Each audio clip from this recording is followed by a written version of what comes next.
So let's go through a few more examples. So if you were asked to decide how important a particular scientific paper was relative to other papers, how might you go about doing that? Well, one way to decide between, say, these two papers here, I'll mark one with a blue circle and one with a red circle, is to wait until other papers start to cite these and count up the number of citations. So here, the paper marked with the blue circle has had 4 other papers authors have bothered to read this paper and cite it, so therefore it must have had more impact in the scientific community than the one marked with the red circle. But if we wait even longer, and that's indicated here by this darker blue color, if we wait even longer, you might get even more people citing this intermediate paper. And so maybe we can conclude that, well, over time, ultimately, this one had more impact because this paper was influenced by this paper, and all of these papers were influenced by this one. So therefore, perhaps we change our answer and that this one is more important. So how do we decide between these two interpretations? Well, this problem looks a lot like the problem of judging the relative importance of pages on the web. And so one thing you can do is say, well, look, a particular website is important if a lot of other important websites point to it. And so here you can say a scientific paper is important if a lot of other important papers point to it. And this method that Google proposed and implemented and ultimately led to a pretty significant part of their success was this algorithm PageRank. And so PageRank did exactly this. You add up all the weights of your neighbors and give them to yourself, and then pass on that weight to everybody that you link to. And you keep going with this until you reach some convergence condition, and you end up with the relative importance of these pages. Okay, and so this is a method that comes up quite a bit. Whenever you have a graph, it makes sense to potentially run PageRank algorithm on it, even though it had nothing to do with ranking things on the web, for which it was originally designed. Okay. Using this same data set, you can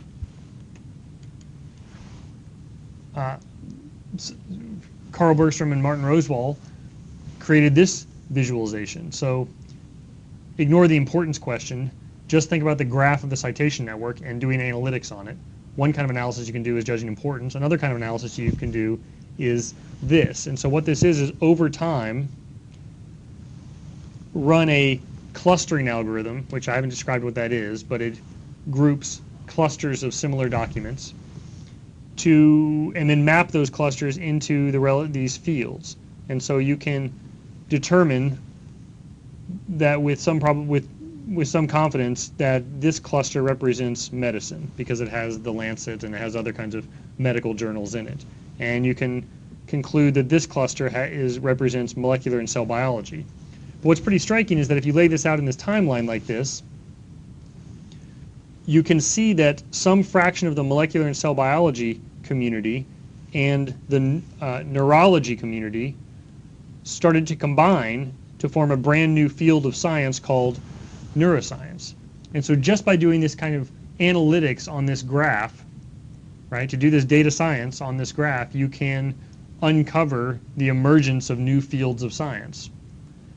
And so I found that pretty striking. And they've gone on to do many other kinds of analysis on this same data set. And the overall field of this kind of meta field of studying the scientific literature in order to draw inferences is called bibliometrics.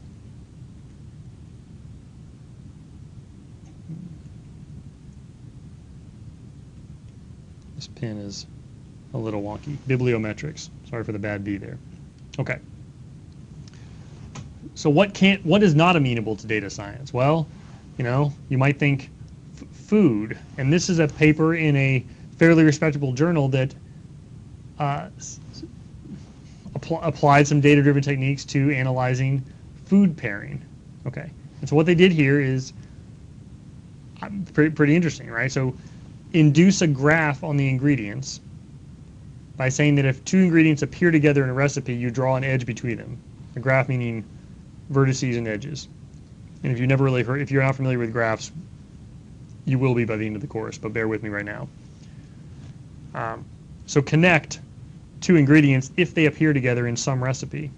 Okay, build that big graph, and now you can analyze it in ways that are similar to what we just talked about. You can look at the community structure. You can find the clusters within this graph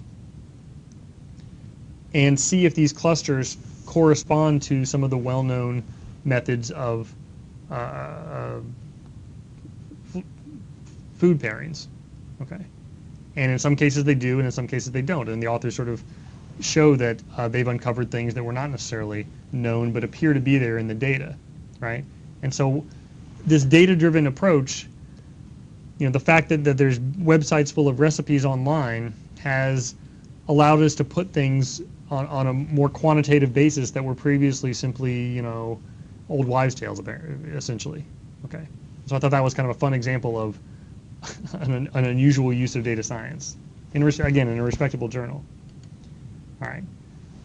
So another example, this is from the Last.fm blog. They looked at the tags associated with the songs on Last.fm and used it to do some simple analysis of the emergence of genres over time, but based on the popularity of the tags for songs coming from that time. And so you see things like, well, post-punk in red here came after punk in purple, which you'd hope that the graph shows, they'd expect. You'd also see some kind of a rise here in rock and roll over time, and then maybe a bit of a dip more recently. And so this is kind of interesting. But the other theme here we have is that we mentioned in the previous segment is repurposing data, right? So this data was collected simply to help with search, find similar music, and is now being reused to sort of draw inferences about the emergence of entire genres. Okay. So another example here that you may be familiar with, Google was able to show that by analyzing the search logs, the frequency of search terms, it could do a better job predicting the severity and the scope of flu outbreaks than the Centers for Disease Control. And by better here we mean essentially earlier, right? It was able to give more of a head start to the health community. Okay, and also it was sort of more accurate. So how do they do this? Well, when you're getting the flu, it turns out that you want to search for flu symptoms, terms associated with flu symptoms more often, and by watching that uptick, you can predict that that the flu outbreak is coming. Okay, so that's great, and they put in this worked, and they sort of published a paper about it, and then they put up this interactive visualization that allowed people to sort of analyze flu outbreak going forward. But just this year, some folks showed that it didn't do a very good job in this last year. So scientific hindsight shows that the Google flu trends far overstated this year's flu season. And the reason they think explains this is that there was lots of media attention associated with this year's flu season because it was a bit of an uptick, and so it got amplified, and so this caused people to search for flu-related terms more often, perhaps because they're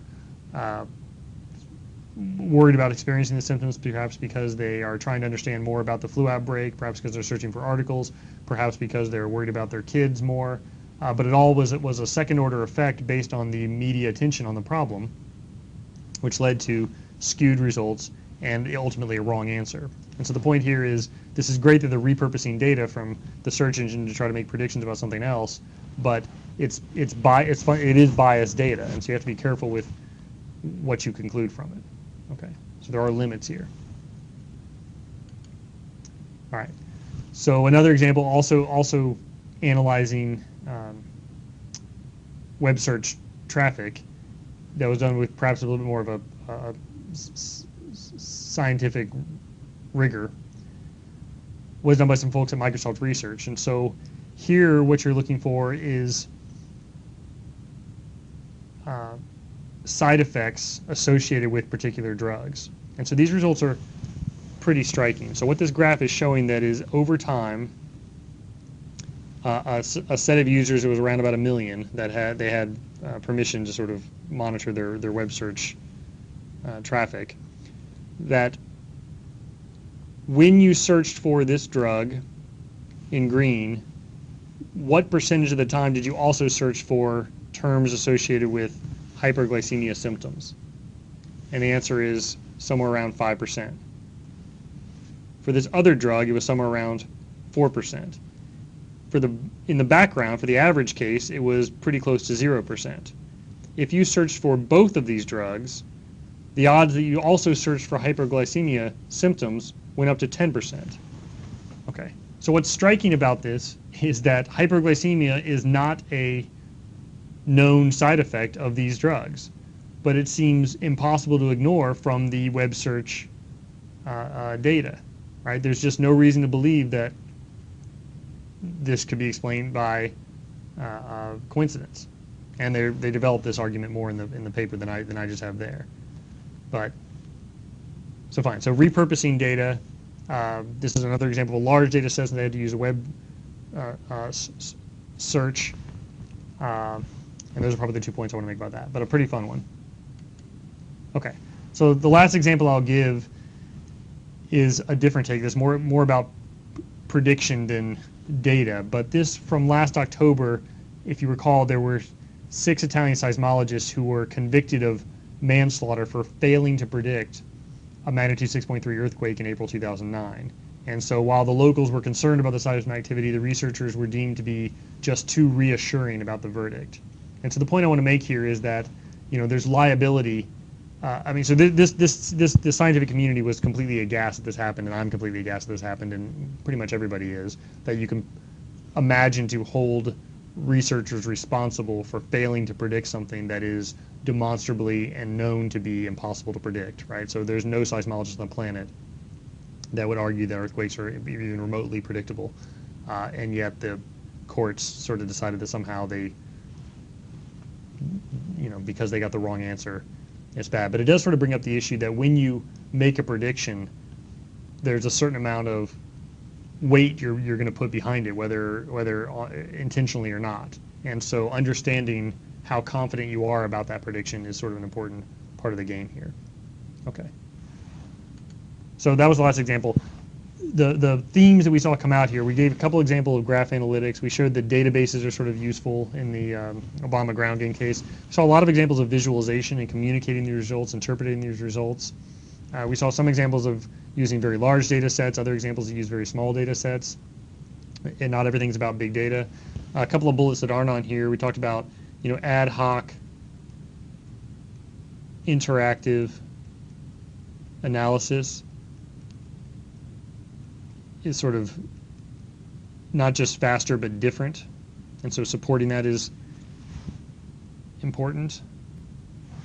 And then we talked about repurposing data, right? So data collected perhaps by someone else for some other purpose, reusing that to draw inferences about something else. That's a pretty common theme here. Okay. In the next couple of segments, we'll talk about how we organized this course and some of the design decisions we made in creating the material.